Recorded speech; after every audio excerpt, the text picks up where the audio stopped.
Assalomu alaykum hammaga. Bugun biz sizlar bilan atala taomini tayyorlaymiz. Bizga kerak bo'ladi 1 piyola elangan un, tumba yog'i, go'sht hamda piyoz kerak bo'ladi. Birinchi navbatda piyozimizni qovurishdan boshlaymiz. Mana endi unimizni qovuramiz.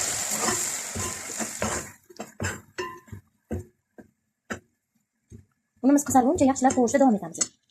Etish esimdan chiqibdi. Piyozimizni unimizni qizargandan keyin suv solishimizga 2 daqiqa qolganda piyozimizni sovoramiz.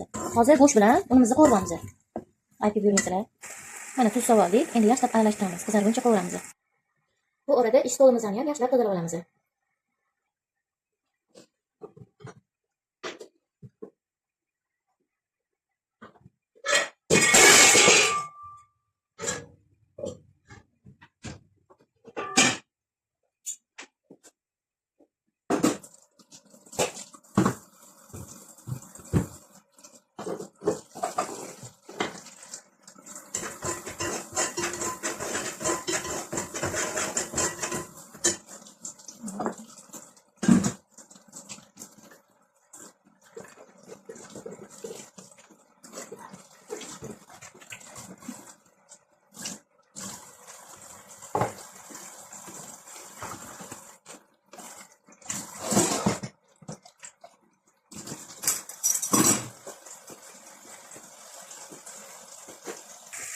Mana atalamiz ham unimiz qizarib qoldi.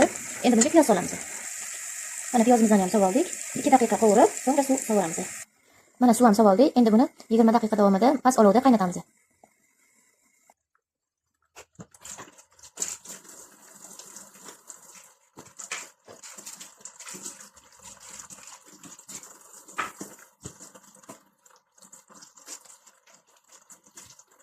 Suvni olib, endi navbat rapinamga keldi. Har doim rapinani idishda olib yuvgandan keyin so'ng bilan yaxshilab ko'pirtirib yuvib qo'yaman. Gubka ham toza bo'ladi, rapina ham toza bo'ladi. Shuni ko'pirtirib yuvish yaxshi ko'raman. Kim shunaqa ko'pirtirib yuvish yaxshi ko'radi? Kommentariyada yozib qoldiringlar.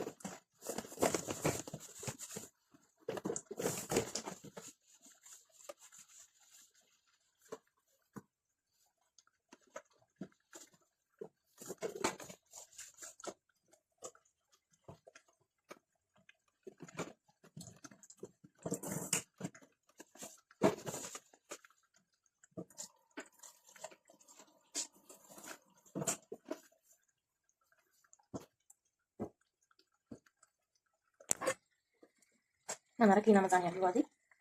Ko'pirtirib, endi buni yaxshilab chayvoramiz. Mana rapinamiz ham top-toza bo'ldi. Endi buni quruq latta bilan artib olamiz.